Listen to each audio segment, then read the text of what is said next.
কুষ্টিয়ার সদর উপজেলার কোট স্টেশন এলাকার সুখনগর বস্তি। 12 বছর আগেই এখানে বসবাস করতেন আশিকের বাবা মা। কিন্তু আশিকের জন্মের পরেই পারিবারিক ভাঙনে ন্যূনতম আদর যত্ন থেকে বঞ্চিত হয় সে। বাবা মা তাকে ছেড়ে চলে গেলে আশ্রয় হয় নানার কাছে। অভাবের তাড়নায় আশিকের বয়স যখন 8 বছর, তখন পড়ালেখা বাদ দিয়ে তাকে কাজে নেমে পড়তে হয়। নানার সহায়তায় বেছে নেয় এক স্থানীয় খাবার হোটেলের কাজ। কিন্তু কষ্টের এই জীবনেও আশিকের মনে ছিল অন্য এক জগৎ।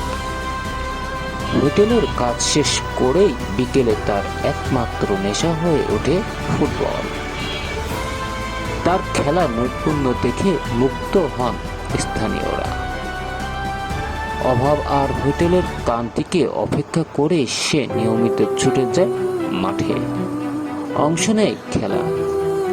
আশিকের এই স্বপ্ন পূরণ হবে কি তা নিয়ে সঞ্চয় থাকলেও তার জেদ আর ফুটবল খেলার প্রতি ভালোবাসায় মুগ্ধ করেছে সবাইকে।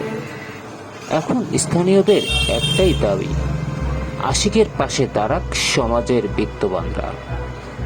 কারণ একটু সুযোগ পেলে এই আশিকই হয়তো একদিন দেশের জন্য বয়ে আনবে গৌরব। কষ্ট আর দারিদ্র হয়তো আশিকের জীবনকে থামিয়ে দিতে চেয়েছিল, কিন্তু তার ফুটবল খেলার স্বপ্ন এখনো জীবন্ত।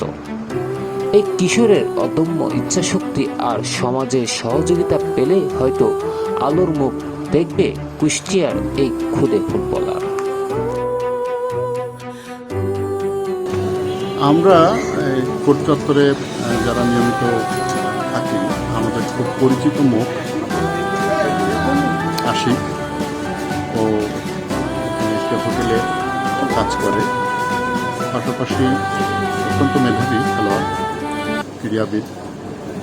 ফুটবল খেলার ওর সুনাম চতুর্দিকে ছড়িয়ে পড়েছে আমাদের এই অত্র অঞ্চলে, এবং উত্তরোত্তর সে আরও বড় হচ্ছে, আমরা আমাদের চোখের সামনে আমরা দেখতে পাচ্ছি। ছেলেটি খুব নিডি পরিবার থেকে এসেছে। আমরা সবাই যদি তাকে সহযোগিতা করি, কেডিএস-এর কাছে আমি অনুরোধ করব তার জন্য, তার উত্তরোত্তর বৃদ্ধির জন্য যতটা পারা যায়।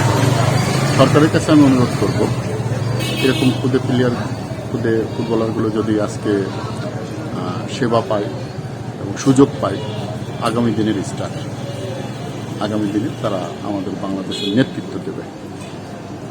এটা আমাদের জন্য গর্বের। আমি